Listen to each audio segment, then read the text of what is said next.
Welcome back to Revelations Within, where we don't just read scripture, we decode ourselves through it. I'm Mystic, and today we're entering one of the most mysterious moments in the entire book of Revelation. Revelation 8:1 says, "And when the Lamb opened the seventh seal, there was silence in heaven for about a half an hour." Silence.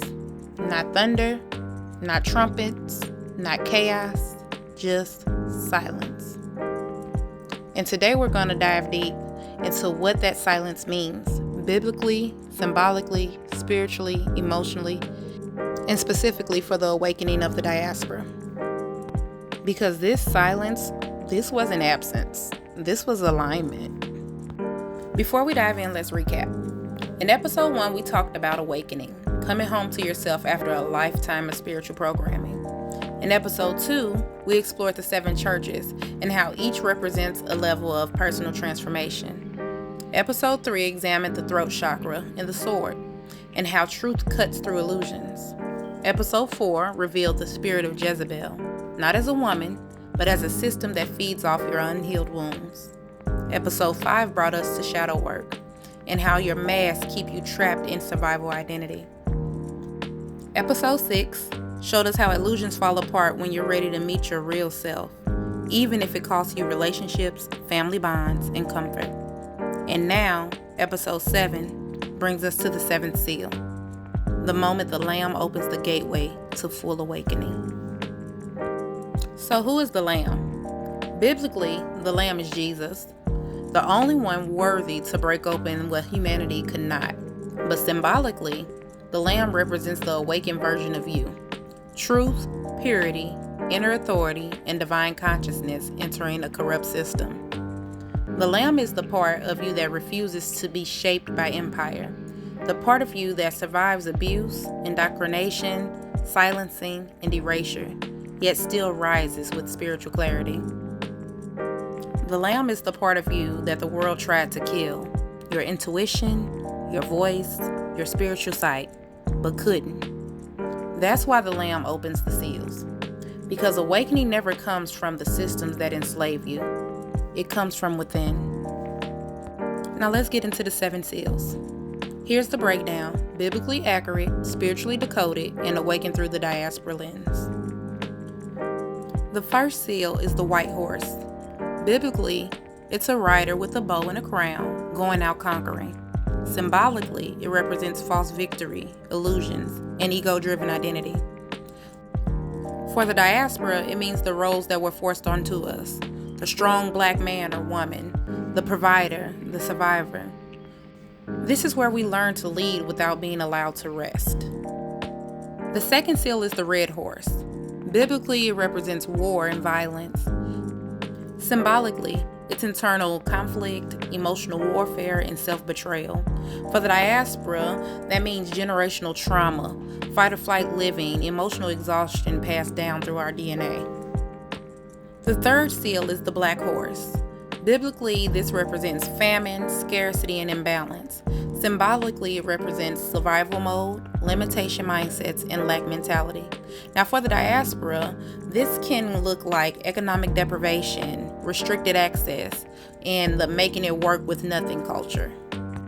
The fourth seal is the pale horse. Biblically, that represents death in Hades. Symbolically, that's identity death, ego death, and the collapse of your old self.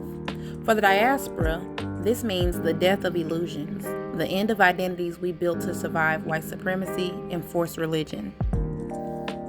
That brings us to the 5th seal, the cry of the martyrs. And biblically, this represents souls crying out for justice. Symbolically, this is your inner child, your ancestors and wounds asking to be acknowledged.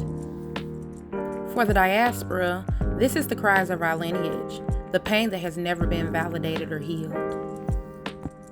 The 6th seal represents cosmic upheaval. Biblically, this is earthquakes, a darkened sun, and falling stars. Symbolically, this is your world shaking, friendships dissolving, and roles collapsing, awakening hitting. For the diaspora, this is when we stop pretending, when we stop performing, when generational silence breaks. And that leads us to the 7th seal, silence in heaven. Biblically, This is when heaven becomes silent for a half an hour. Symbolically, this is transition, alignment, the moment before birth, the breath before purpose begins. For the diaspora, this means the silence of reflection, the silence of inner knowing, the silence after centuries of noise and chaos, the silence where God finally speaks to your spirit directly. This is the silence that heals. This is the silence that reveals. This is the silence that prepares you for the next phase of awakening. Now let me tell you something real. When you awaken, there will be a silence that sits on your life like a blanket. A silence where people fall off, relationships shift, communication dries up, distractions disappear, illusions crumble, and the world stops responding to your old identity. This silence is not punishment, it's preparation. It's the moment heaven, your higher self, your ancestors, your guides, leans in and say, "Be still, you're becoming." Now, how does this relate to us as a collective? Let's talk about the diaspora. Because the Lamb isn't just awakening individuals. The Lamb is awakening a people who were stolen, scattered, reprogrammed, silenced, spiritually amputated, disconnected from their homeland, and stripped of language, memory, and identity. For centuries, we were forced into spiritual systems meant to control us, not liberate us. And yet we endured. That's the Lamb. The Lamb is the consciousness that survives the empire. The Lamb is the truth that can't be colonized. The Lamb is the divine identity that rises in us, even when everything around us tries to destroy it. We are standing in the silence before the shift, and the Lamb is waking us up. Now, while we still keeping it real, let me just be honest. When my awakening hit, everything that I thought was secure collapsed. It wasn't just my personal relationships that shifted. It was friendships, family bonds, childhood attachments, and all the things that I thought were stable. I grew up thinking I was so close with my mom's side of the family, and the majority of them I don't even talk to anymore. And the ones that I do still talk to come with some heavy boundaries and limitations. People I loved disappeared. People I trusted revealed themselves, and people who I would have gone to war for never had the capacity to go to war for me. And that's when silence fell over my life. A heavy, uncomfortable silence. But it was inside that silence that I learned the truth.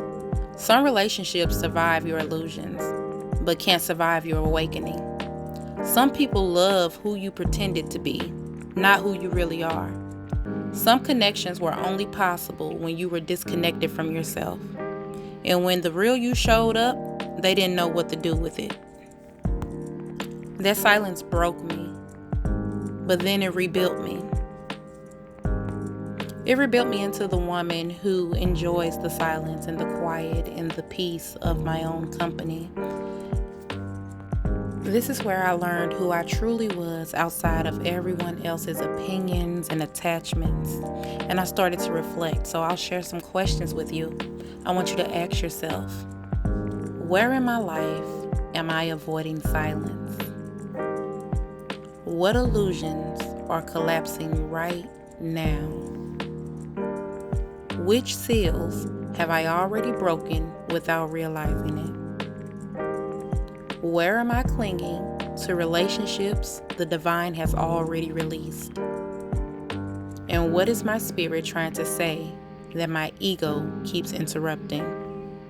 Take some time out to sit and reflect on those questions. Journal if you can, but if not, reflection is fine. Because this could truly be your seventh seal moment. Thank you for listening and learning with me. Next Monday, we'll be moving deeper into revelation, into the trumpets, the shifting dimensions, and what awakening looks like when spiritual gifts activate. Until then, please follow me on TikTok at Divinely Guided by Mystic and check out my meditation content on YouTube. And my schedule is now open for private sessions for those who are ready to step up into the next phase of their soul alignment journey. And remember, silence isn't empty. Silence is where the divine rewrites your name. Until next Monday, stay divinely guided.